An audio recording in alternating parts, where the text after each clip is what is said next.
આ વખતે એવું છે કે પ્રી મોન્સૂન એક્ટિવિટી 28-29-5થી શરૂઆત થઈ જશે અને 7 જૂન સુધીમાં પ્રી મોન્સૂન એક્ટિવિટીના ઝાપટા થાય.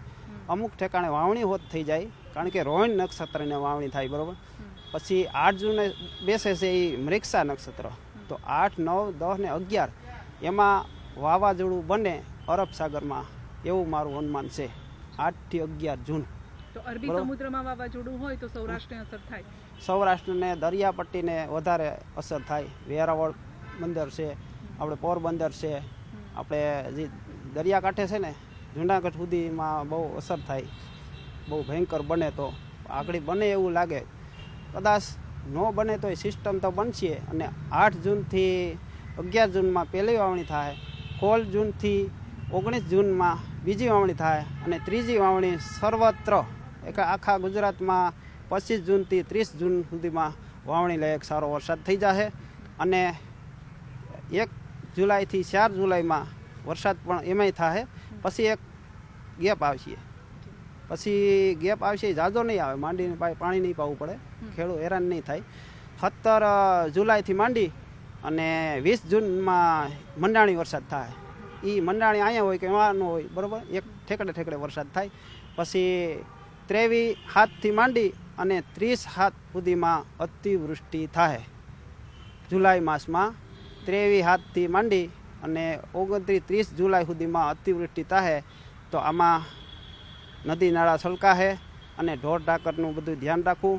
અને કોઈ પણ આફત આવે દરિયા પટ્ટી ઉપર તો સલામત સ્થળે ખસી જવું. આ રીતનો વરસાદ થાય. પછી ઓગસ્ટમાં મીડિયમ વરસાદ છે. 1/8થી માંડીને 11/8માં વરસાદ સાધારણ થાય, ખરા સાધારણ. પછી એક વાયરો આવશે અને ખેડૂતોને પણ માંડવીમાં પાણી પણ પીવડાવવું પડશે, એવું મારું અનુમાન છે. પછી આપણે શ્રાવણ વધ એટલે ભાદરવો મહિનો. ભાદરવો મહિનામાં ભરપૂર માત્રામાં વરસાદ છે. 1 સપ્ટેમ્બરથી માંડી અને 30 સપ્ટેમ્બર સુધીમાં જળબંબાકાર થાય એવી પરિસ્થિતિ થાય.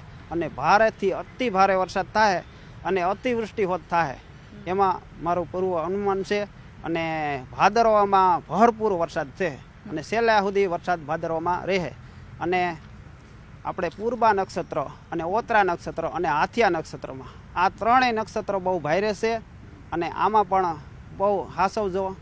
પશુપાલન જે કરતા હોય, કોઈના ઢોર ઢાકર હોય, એને હાસવીને રાખે. ભાદરવો ભરપૂર છે. ભાદરવામાં કોઈ પણ જગ્યાએ પૂર આવી ઉગે, અતિવૃષ્ટિ થઈ ઉગે, અને ઢોરનું સાસવજો. અને કોઈ પણ માલ મિલકતને નુકસાની ન થાય, કોઈ માણસને જાનહાનિ ન થાય, એ તકેદારી રાખવી. આમાં પણ વીજળીના પણ પડવાના બનાવો બનશે ભાદરવામાં, તો એ ધ્યાન રાખવું બધાને. હા. પછી આપણે આહુ મહિનામાં છે ને, આહુ મહિનામાં 1 નોરતાથી માંડી અને 8 નોરતા સુધીમાં ક્યાંક મીડિયમ વરસાદ છે. અને પાછતરો વરસાદ પણ થાય. તો કોઈની નિરણ પલ્લે, કોઈની માંડવી ન પલ્લે, એટલે ખેડૂતોએ પોતપોતાની રીતે તાલપત્રી તૈયાર રાખવી.